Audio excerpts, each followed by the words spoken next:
В образовательных учреждениях Башкортостана усилят меры безопасности после трагедии в Перми, а на дорогах республики увеличат количество экипажей ДПС. Причина в росте числа смертельных аварий. Ради Хабиров провел еженедельное оперативное совещание в региональном правительстве, в ходе которого были даны и другие поручения. Азат Садриев расскажет подробности.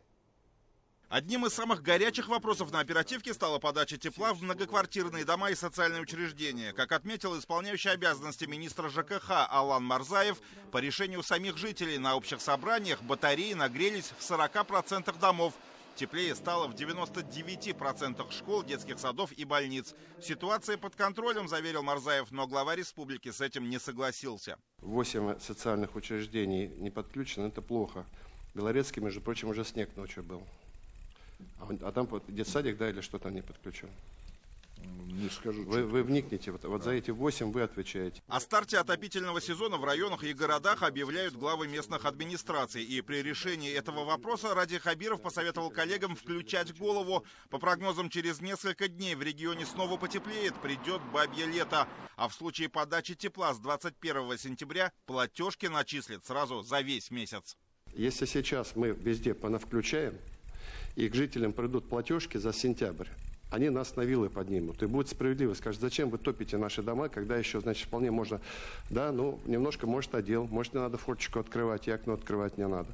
Роспотребнадзор республики предупредил о приближении 4-й волны коронавируса. Сезон отпусков закончился, жители вернулись в Башкирию, дети пошли в сады и школы. Помимо ковида по региону распространяется и сезонный грипп. Эпидпорог превышен на 106%.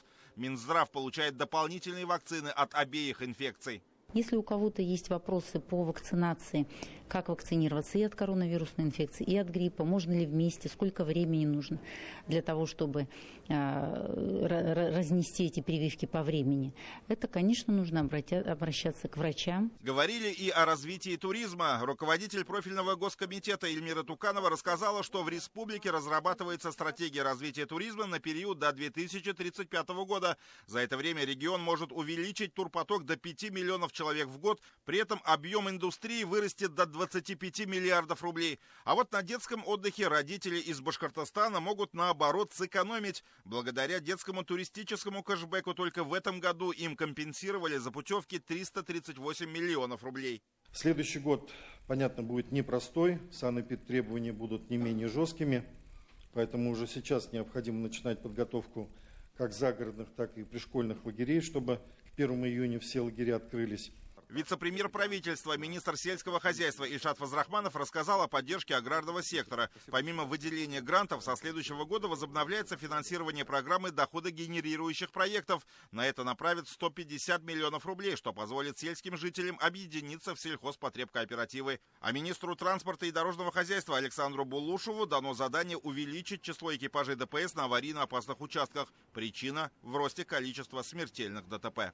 Также в ходе еженедельного оперативного совещания глава Башкортостана Ради Хабиров дал поручение Межведомственному совету общественной безопасности и региональному Миноборнауки усилить меры безопасности в образовательных учреждениях республики.